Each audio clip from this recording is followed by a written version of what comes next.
hour if possible.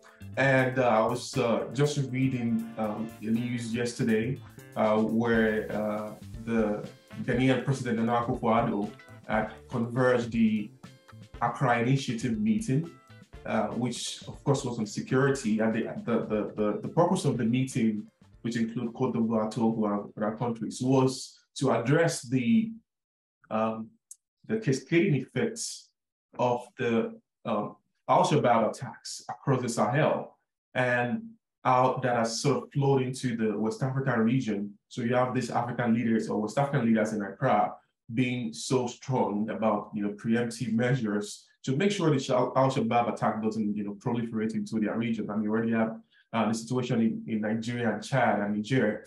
But what we also anticipate will come out of this kind of the conversation will be some measures by the government to institute certain regimes to monitor people, to enforce so-called security priorities. But I wanted to first of all start by helping our audience, because a huge portion of our audience are young people in the journalism sector, in public policy. I want us to sort of set the ground around what is the reason why we're having these security concerns across the Sahel and the West African region, more particularly. If I'm going to start with you, Professor Gill.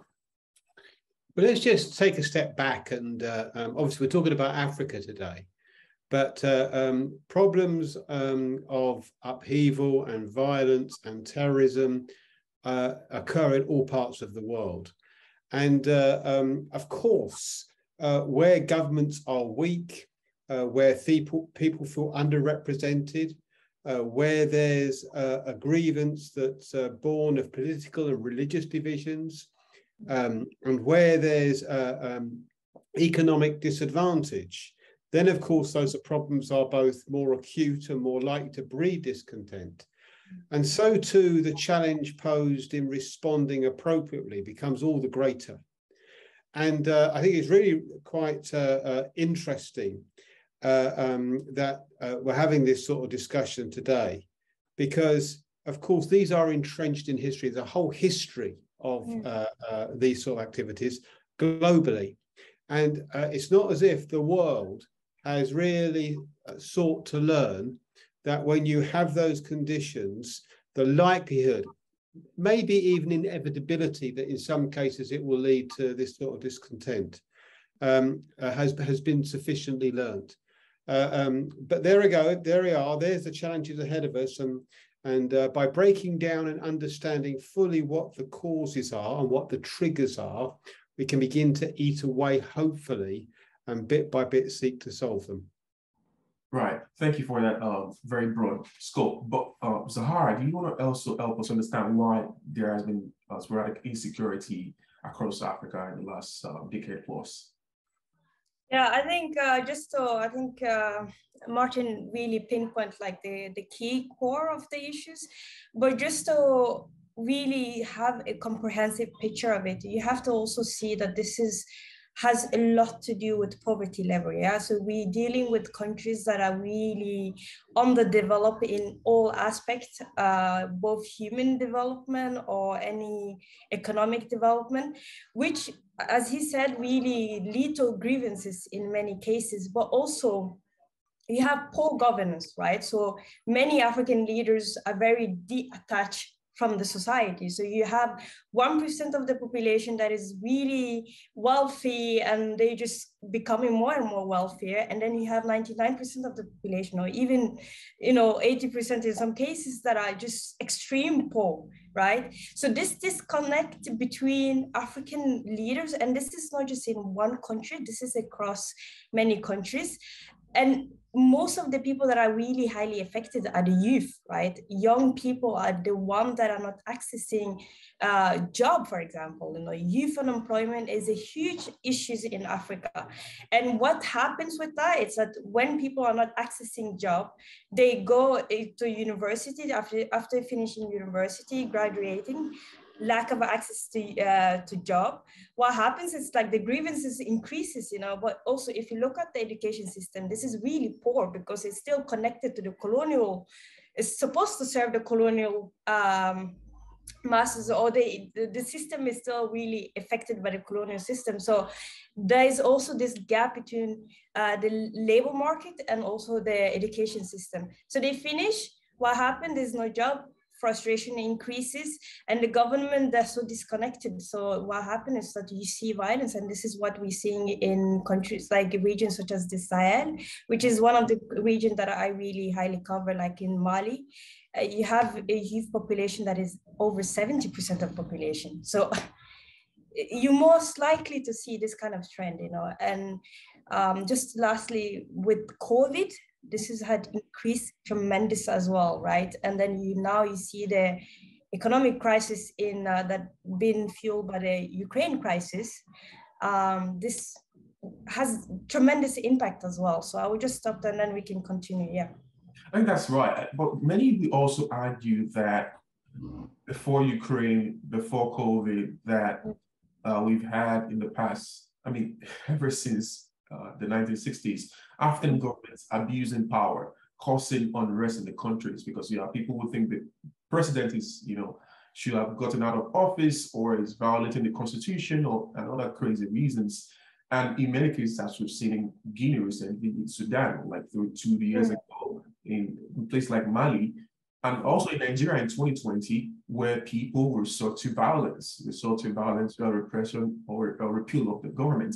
And in many of those cases, we've also seen governments creating regimes or laws to impede individual rights more. So, Professor Gill, I also want to know, why do you think it's often necessary for politicians or leaders to institute certain state of emergencies or martial law or certain regulations to curb the freedoms of individuals during positions or during situations of security threats, which they cause themselves? Do you think this has often been the case across history? And is there any other kind of way out for government to address unrest rather than creating crazy regimes? Well, absolutely, there's ways out. But let's just re-emphasize what we were both saying. Okay, when you've got situations where there's economic adversity, where there's hardships, where you've got young people who even if they can get a job, don't see it as a route to getting themselves out of this situation, and you've got weak governments, then you're going to have this situation, and there's no easy route here. And governments resort to martial law and other hardline tactics.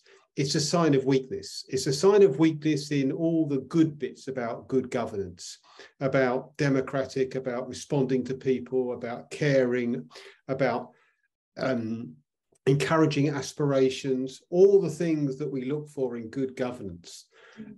People feel failed, and governments have failed when they turn to these. And therein is the problem. It's the problem in the first place, and it's reinforced by the tactics they take.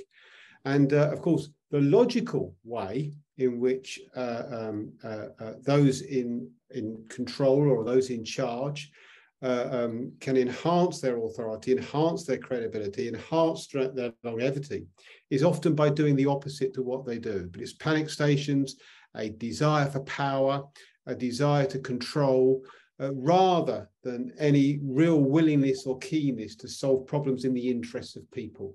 It's a self-protection mechanism, and it's a reflection of the scale of the problem, unfortunately.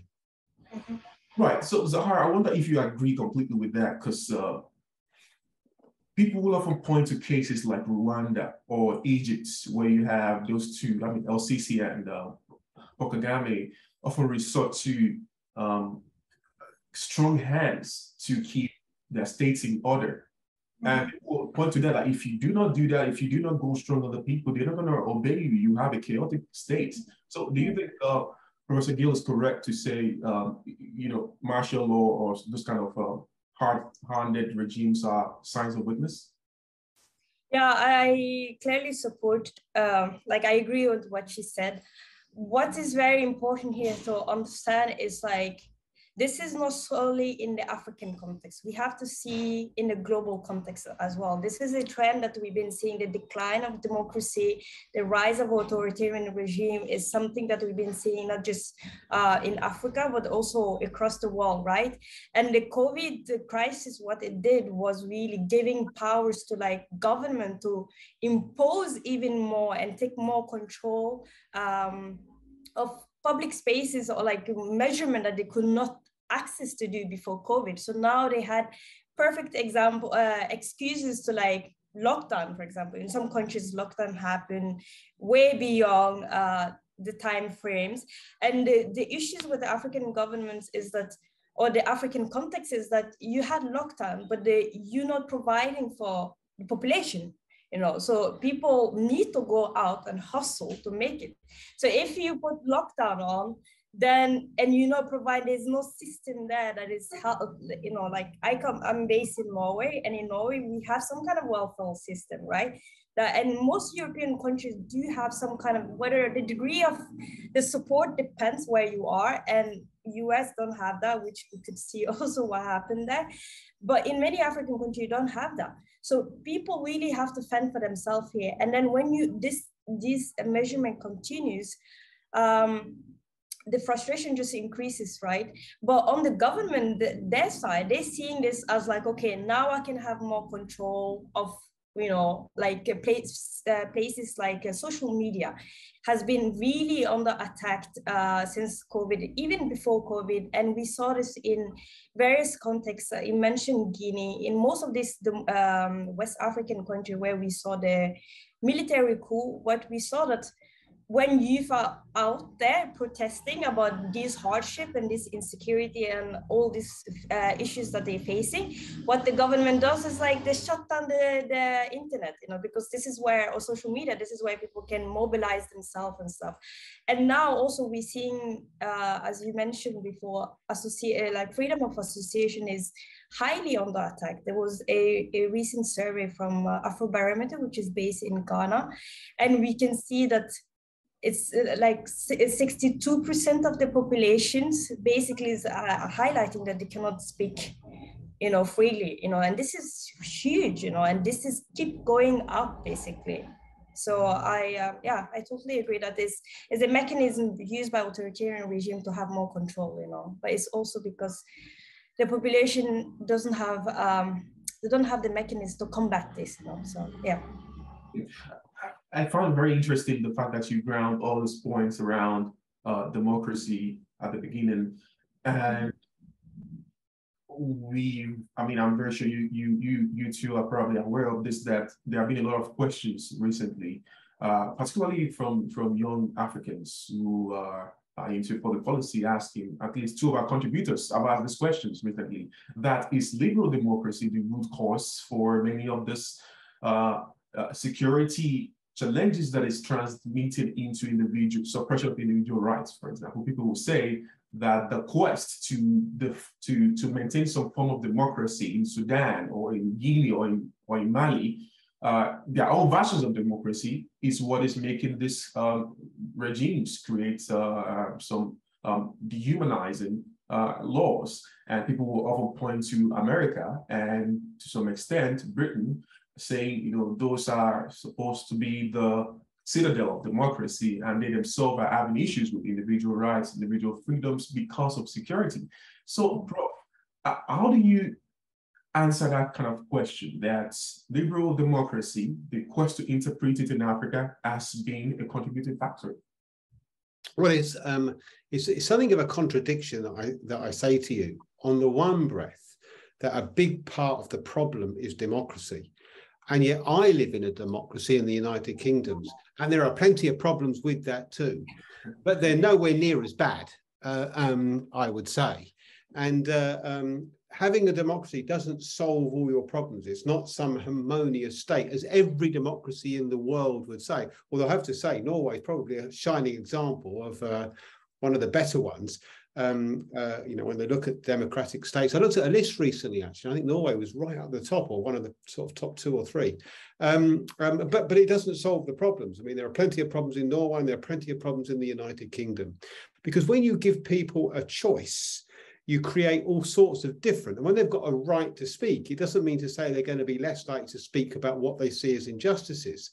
And but the point is this: an injustice against one person doesn't make it less of an injustice. It's still an injustice. And so I say to people, there are different types of democracies with different levels of development and state of progress. Some places call themselves democratic or say they have democratic institutions, but they're not.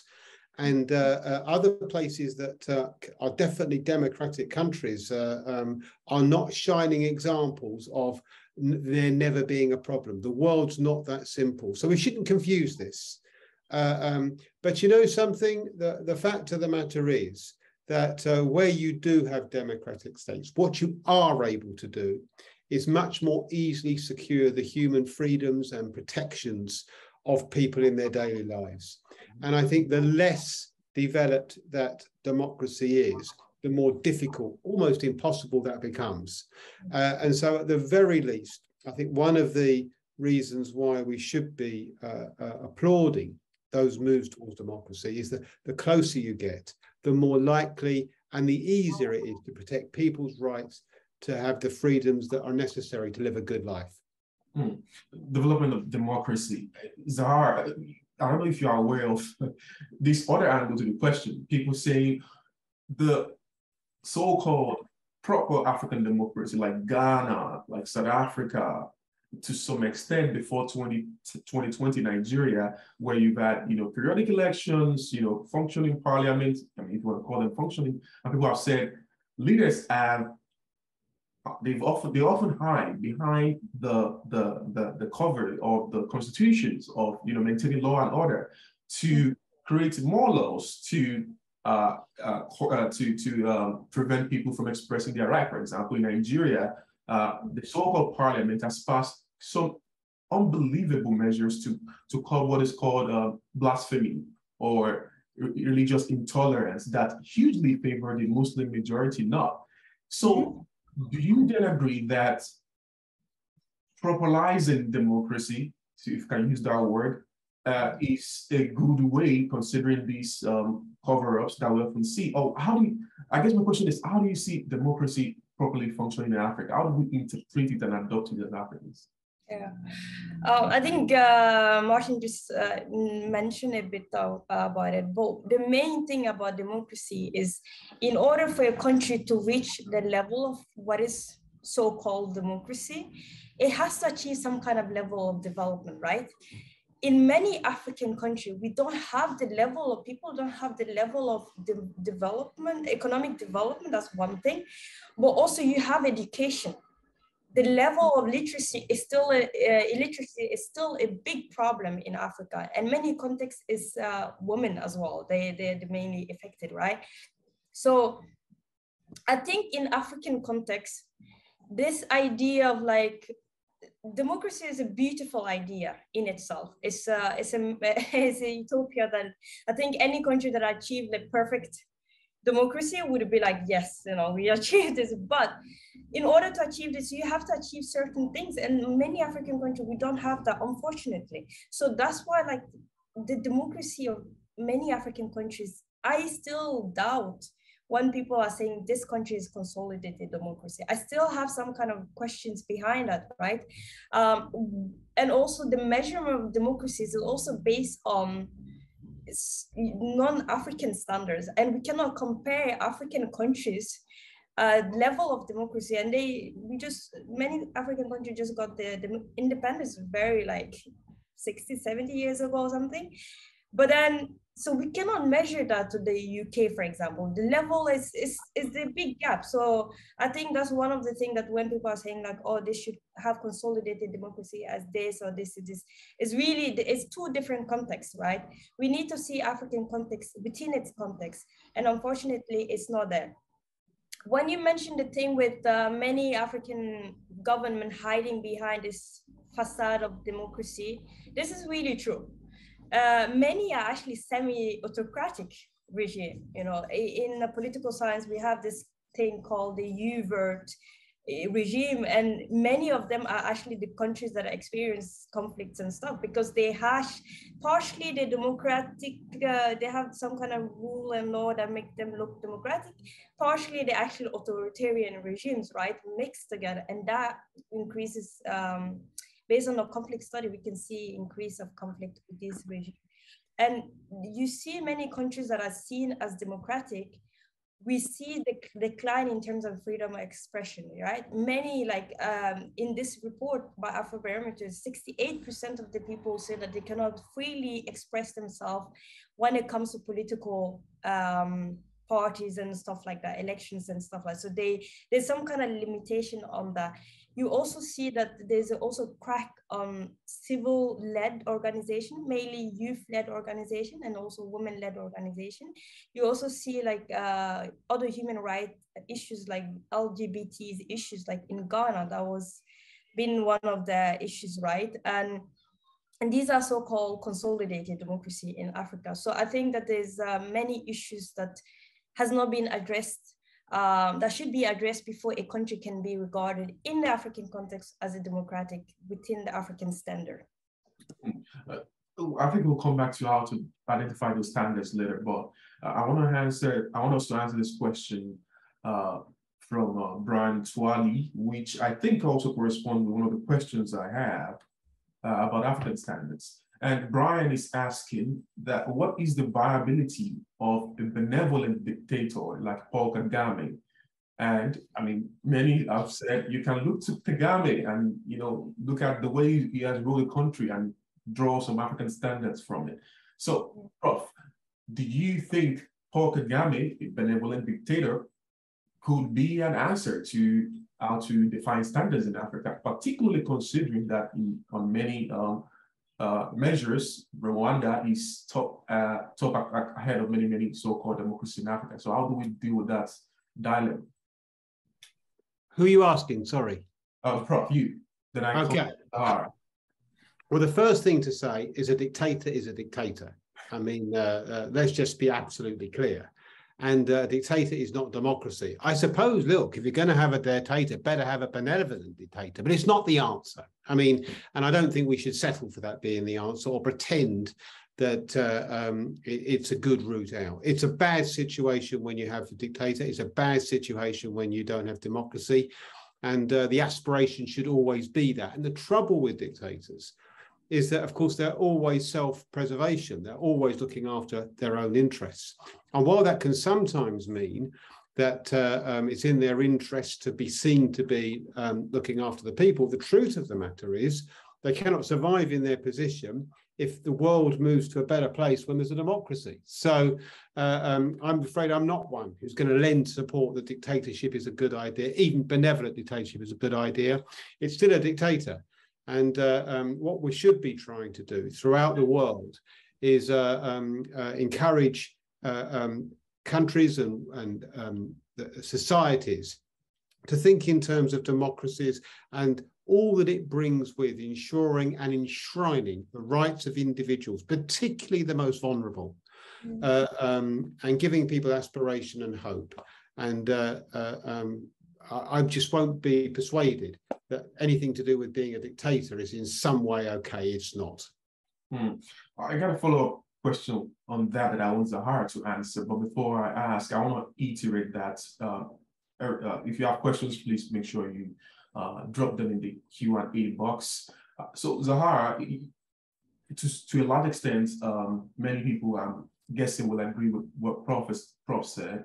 And I'm anticipating that some of the critics will say, if you look at countries like the UK or the US, it is still some form of, kind of quasi-dictatorship of some class of people who can only be in power. I mean, the UK, even though we've had 6 prime ministers in the last 3 years, is still the same elite class who their parents have been, the autocrats or aristocrats for many years. And people I'm anticipating likely that, it's just a different variation in Kagame's case. So how do we deal with that dictatorship question, if you can? I think what I will say here might sound a bit controversial. I am controversial in myself. So I would say that I agree with what you said. Like, I think that we have to look at various, like, of course, the UK way of democracy is, you have a lot of like progress that have been made. And, there's a lot of things that people can look up to in the UK context. The American one is a bit shaky. So I wouldn't even go there, because right now that's like a mess, and it looked like it's gonna continue. That mess gonna continue for a bit, so I wouldn't even go there. But the UK one, yes, it has some kind of standard in terms of human rights. There's a lot of things there, but also when you look at the people that are still ruling, it's still the same kind of people, just the faces changes, right? And the policy might look like it's changing. It's quite similar, right? Unfortunately, it's quite similar if you look deep down. And it's the same with the US, the Democrat and the Republic. If you look at some of their policy, it's quite the same thing. It's just the way it's presenting look quite different, right? So I would say that it's almost like the corruption. Corruption exists everywhere. It's just the degree is tremendous different. In Africa, corruption, the level is just transparent. In Europe, corruption exists. It's just the way it's been about it. Sometimes it's institutionalized, right? In the case of dictator like Paul Kagame's case is very tricky, right? So we see, let me just take the example of Guinea. If we see the cases of Guinea, where you had the ex-president, like President Alpha Conde, that was elected twice and then wanted to change everything, the constitution, to the third one. Currently in Senegal, Macky Sall is trying to do similar things. We saw in various African countries. So, and the way they went about it, purely dictatorship, we can see that. And that's why people reacted. Paul Kagame has some characteristic of a dictator. But then if you see some of the progress he's done for his country, right? Compared to most of these other so-called dictators, you will start becoming like what most Africans think, to be honest, is like, would I prefer to be under a dictatorship where financially there's some kind of progress in the country? Or would I prefer to be in a dictatorship that is financially or like economically is just bad, and all aspects is just bad? And I think this is the sad thing, that we haven't reached in a place where we don't have to think between what is bad and worse, right? This is the case in African cases, and unfortunately that's the case. So I think with the Paul Kagame thing, one of the main issues that he will face eventually as a dictator, that most dictators face, I don't call him dictator, but the part of the characteristic, dictator characteristic he has is a lot of time there's a struggle in successor, like who gonna take after him.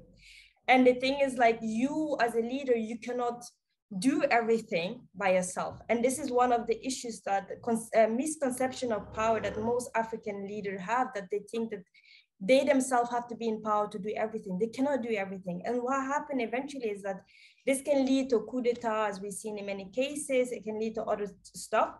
Mm-hmm. So this is one of the things that I personally would want Paul Kagame, to like reflect on this thing. But I would say that we also have to think about the good thing that the man has done for his country. This is a country that went to genocide, right? So I think, and if you look at women in powers and all this thing, people might say that this is a facade. It might be a facade, right? But then we also have to reflect on other things. So I think for me, I'll be like, I'm a bit like this with Paul Kagame's situation is. Yeah. I think you're like most Africans, like this. Yeah, it's quite easy to say he's dictator, like pinpoint his dictator, like all leaders one way or another have dictator characteristics to them.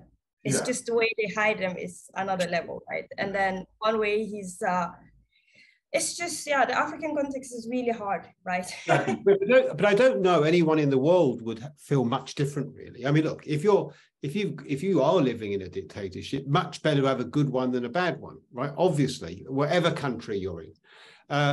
But it's still a bad thing. I mean, my point is, we can certainly say there are better and worse dictators, but we mustn't get into the position where we accept that dictatorship is in any way an acceptable solution, because that isn't the route out.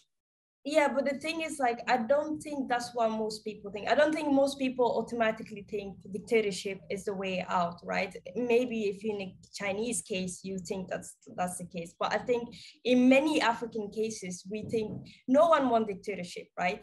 But I think the unfortunate cases is happen is that what do we prefer? We're already in this bad situation. What do we do? Do we prefer this one, this dictator, and then this? Or at least something is happening here, something is not happening here. So this is an unfortunate situation that we are in, but I don't think.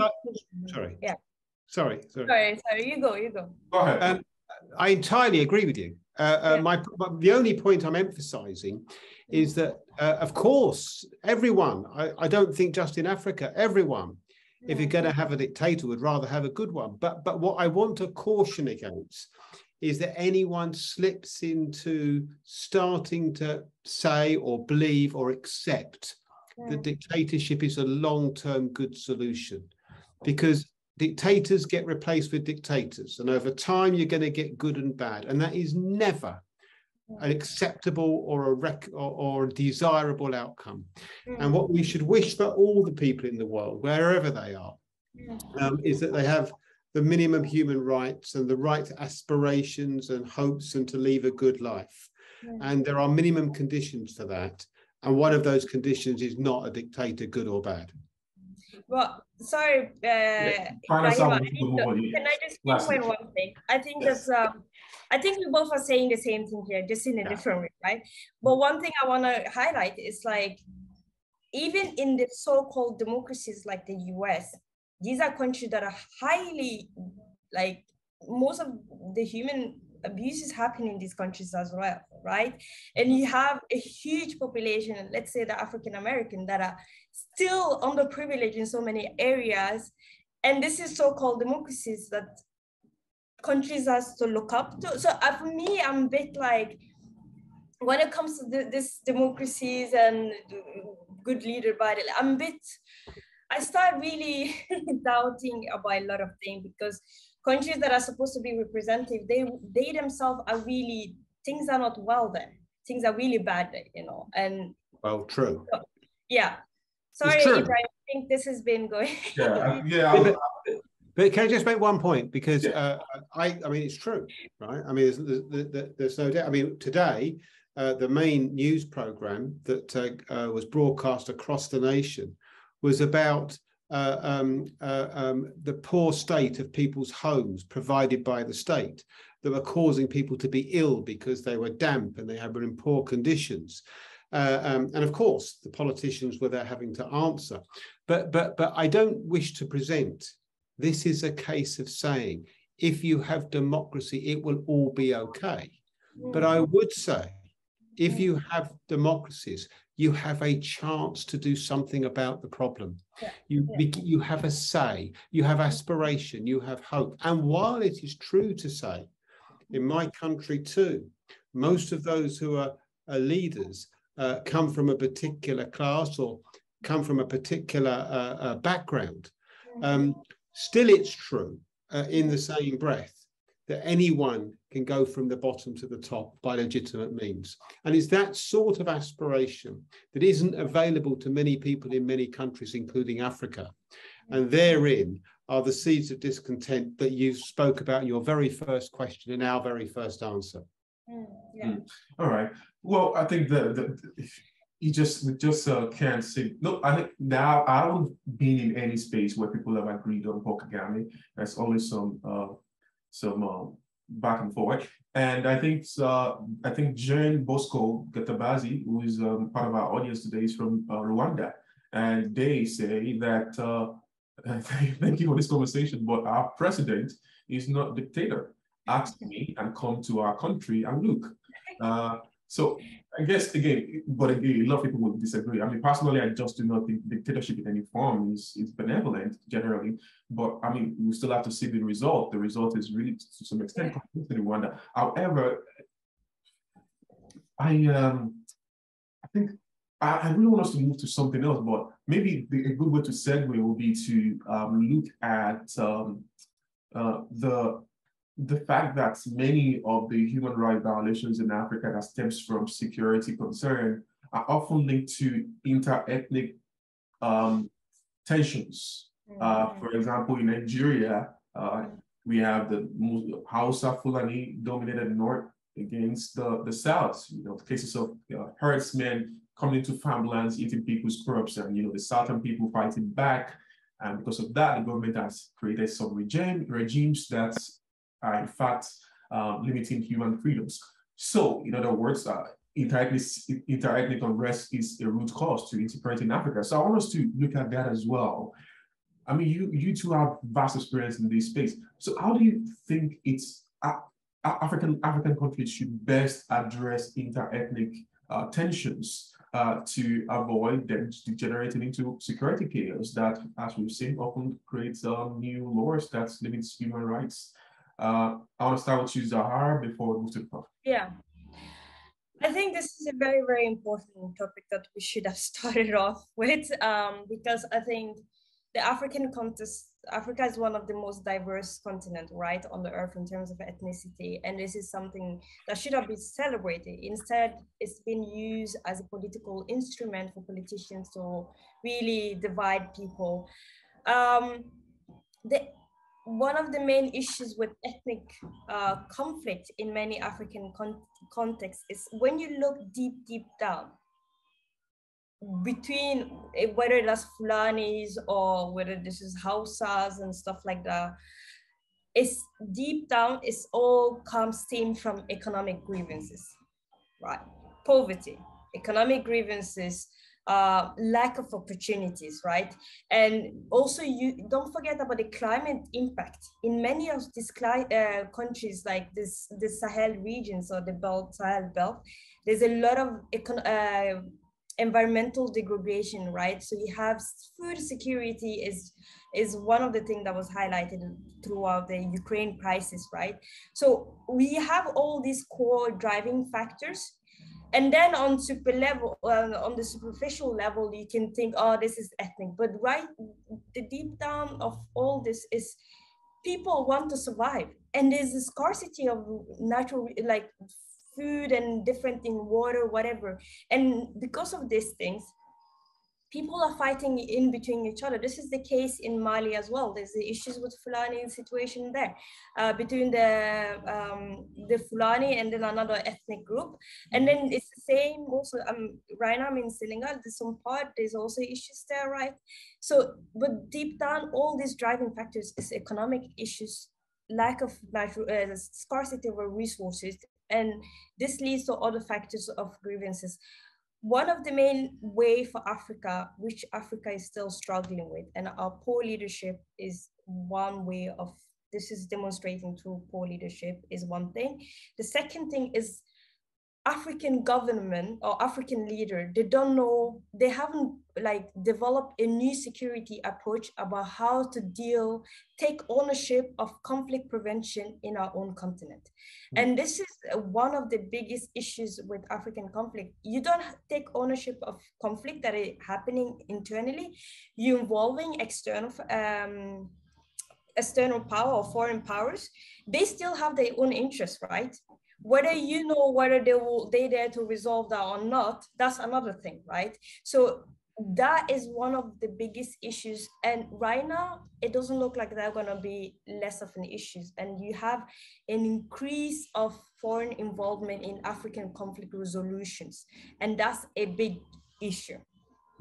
Right. I would just, I can come back. Yeah, I'd like the Prof to also respond. However, in the context of this question by Takalin Gidi. So Takalin Gidi is asking a question that relates to what Zahara is saying. They say, what is the practicality of indigenous democratic system of governance used by Africans for development of democracy? And of course, they go ahead and cite the Oromo system of democracy or democratic system. But I guess the question to you, Prof, then will be to also let us know, how do we ameliorate indigenous systems or structures with the so-called global standards of democracy today? I mean, as you say, we cannot have a benevolent dictator. And people will say, Rwanda is a case of, trying to ameliorate the global standard with the local currency or the local standard. But how do you think African leaders should go about this amelioration, if at all it needs to happen, Prof? Well, the issue of ethnic divide and dispute is common across the world. And in my country too, we have enormous divides in our communities between different groups.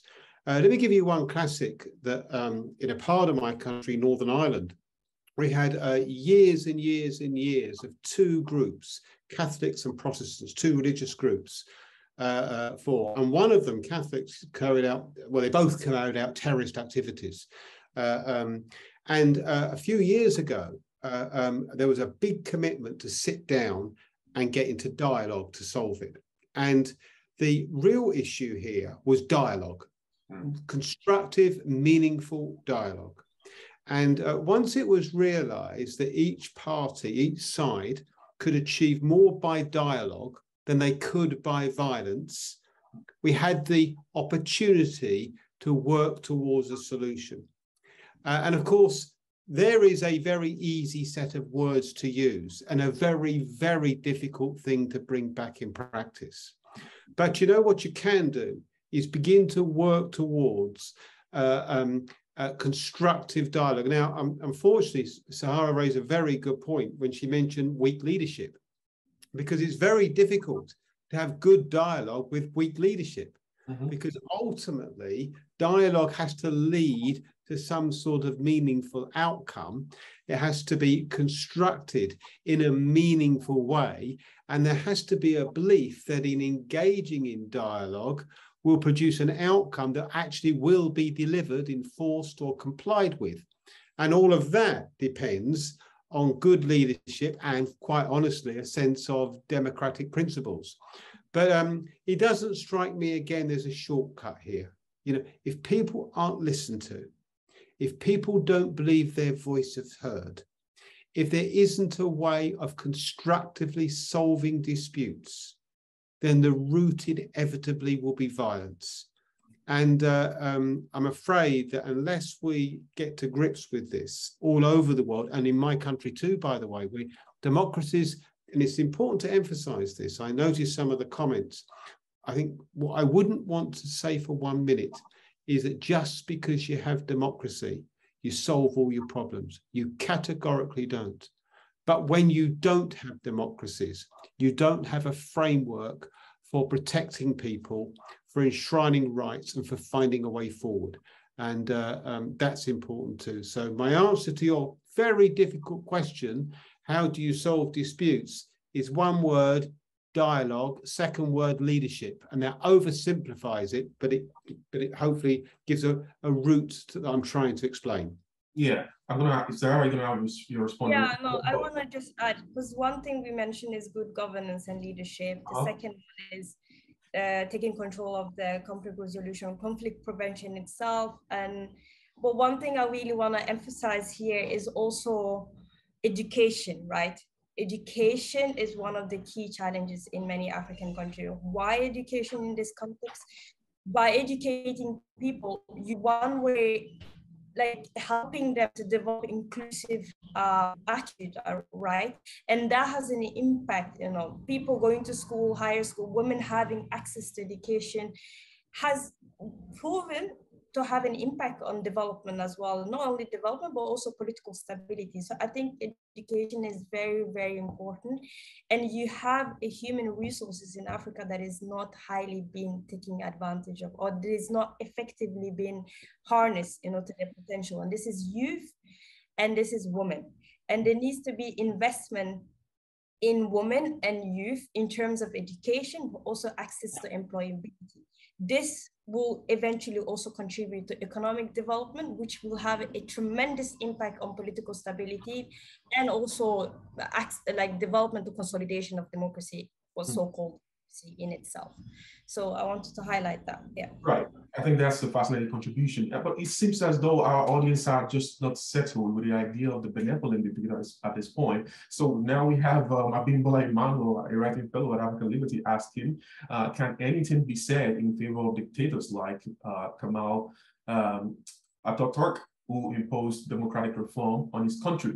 So to expand that question, what about if you have, it seems like I'm also not, resting on the Kagame issue, but what about if you have a so-called dictator who has everything except periodic elections, like functioning parliament, freedom of press, and economic prosperity, open market, but the only missing thing is periodic election. So, Prof, do you think that, in some sense, meets your so-called framework for democracy? As you No, and nowhere near. But look, I just back to the point, and I think we were both saying this earlier. If you've got to have a dictator, better one like that. Of course, it's better one like that. But here's the point. If you're in the hands of one person who's making decisions about the rights of people, the danger is another person will come along and reverse it. And so you haven't got a system, a belief, a value that can be sure to be continued. And this is why I say, and this is my point, which I think got lost according to some of the comments coming through, is that either you're a dictator or you're not. Either you're a democracy or working towards it, or you aren't. But unless people have got the right to change their leader, to have a say in who governs them, then it cannot be a democracy, and you're always at the mercy of the whims of an individual. And however well-intentioned that individual is, the danger is, of course, someone else can come on who is even worse, or they could have biases against particular individuals, against particular people. Gender is a big issue in my country at the moment, not just women against male. Women is a big issue, but other genders too are being highlighted in a big way. And indeed, the World Cup is highlighting the big issue about the rights of gay and gay LGBTQ plus, we call it here, different types of people. But that my point is this, that of course, and obviously, if you're going to have a dictator, it's better to have a good one. But don't confuse that with being a good thing overall. It's just better. And I think you put it very well, Zara. It's a better bad, but it's not the ideal. Right. Zahara, I'm going to ask you a question so you can have the opportunity to respond. I just want to clear the comment section. Thank you for your comment, Dr. Sylvian Mbolo from Cameroon. I want to tag this question to your response, Zahara, by Ntwali, who is asking that, what will you say to those who claim that freedom of speech and other civil liberties are Eurocentric ideas foreign to the true democratic African model? So again, what if we have periodic elections, everything else but free speech? Does that mean imagination of democracy? Yeah, I think first what I wanted to say is like what Martin was highlighting is one of the issues in Africa is like there's a lot of factors that is not institutionalized, right? So it's like personalized, and this creates issues of like authoritarianism regime, but also the successor issues in Africa, So instead of like a natural someone coming and taking power of after another president, you have coup d'etats, you have issues and that. So I think I definitely agree with you on that. What I want to say about that one, I personally disagree with people assuming that freedom of speech is Eurocentric. I think freedom of speech is human rights, right? Whether you are Black, African, you can be Black but not African, but whether you're Black, African, or you European, whatever you are, freedom of speech is not Eurocentric, right? But unfortunately, in many African contexts, this pressure from external foreign powers in terms of like, you need to human rights, you need to do, and the way it's been used for many people it's become like this imposition on African culture, right? But the reality, African culture in itself believe in all these values, like all these values about human freedom of speech and all these things. These are based on African values as well, right? We respect these things.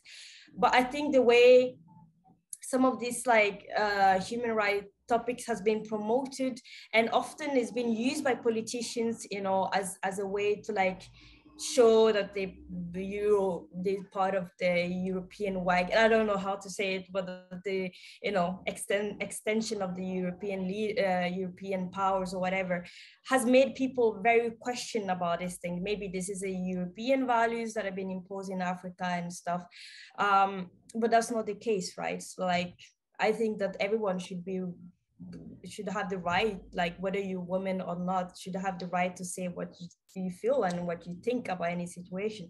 No one should be surprised.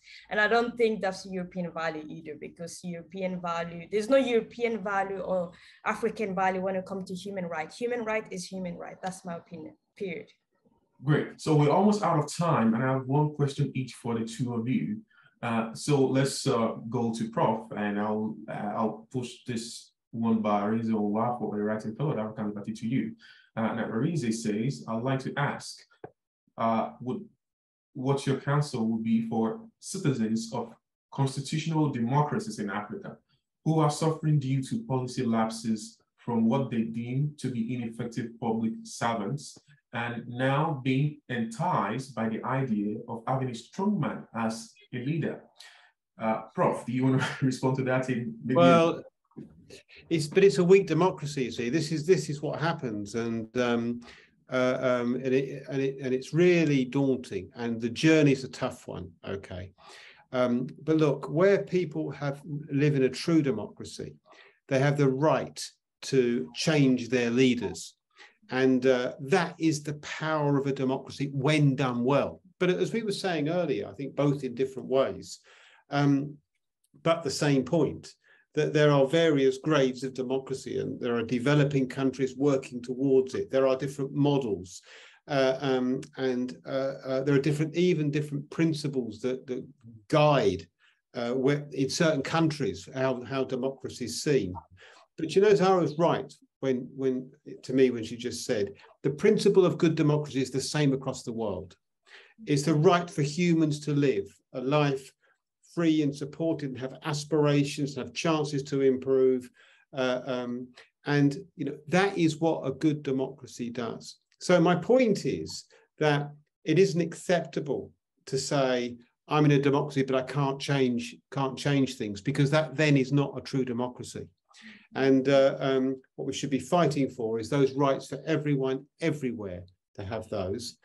Because the danger is that if we don't, there'll be bloodshed, and that can spill over, as we found out in Russia at the moment, into other countries. But it means people are harmed. It means the most vulnerable are the most impacted. And that's an injustice, a gross injustice on the human race. And that's why we must unite in the cause of highlighting the value and the route out of this. Not an easy one. My goodness, not an easy one. And but one that offers real opportunities for people to have what they should have a right to expect from the moment they're born. I cannot agree more with you, and I assume the majority, if not all our listeners, will also do that. But I want to ask the final question to you, Zahra, and this concern what Prof started about gender rights. And we often see in Africa that whenever many of these unbelievable regimes are implemented, or when interethnic violence creates chaos, women and children are often the most affected, more so women. And we do not seem to often highlight the fact that women are often the most affected. And when we try to provide remedies, we just give umbrella remedies that often still marginalize women, that still do not account for the suffering of the women affected by this conflict. But I just want to have you give a general advice on how to push for reforms that can preserve women's rights, more so because the majority of our listeners are young journalists and people in the public policy, and we can do that in a minute or less.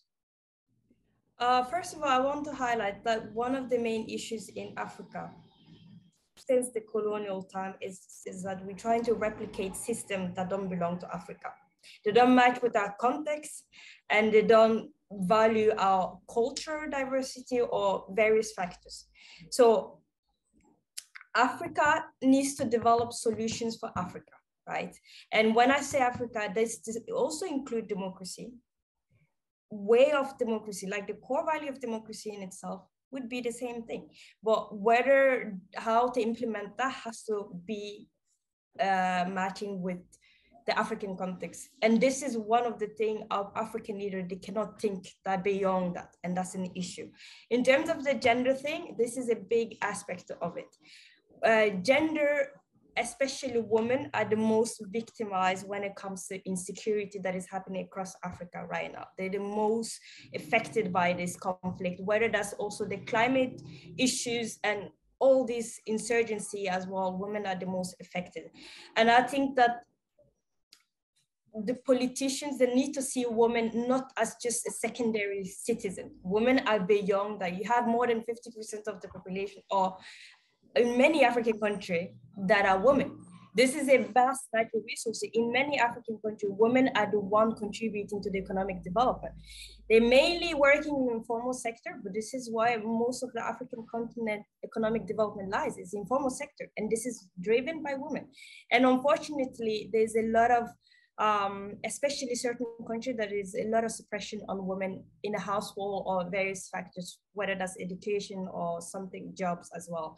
And I think that the patriarchal system sometimes can be detrimental, right? So, and people would say this is Muslim, this is Islam, this is other religion. No, religion has nothing to do with it. It's how a religion is being used as a tool. Right. Suppress the marginalized people. Unfortunately, this is the reason why we have this case. And this is something that I would say Paul Kagame has done well, despite everything. So I will end it today.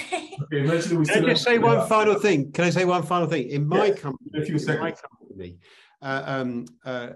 which I run, all but one of the employees is women. It's a woman. It's female. All but one. But people say, are you employing women because of some belief system? But do you know what I did? I held interviews and appointed the best candidate. And each time the best candidate happened to be female. What can you say? Yeah, absolutely. Well, fantastic note to end on, but I want to apologize for the questions we couldn't take and the comments. I'm very sure that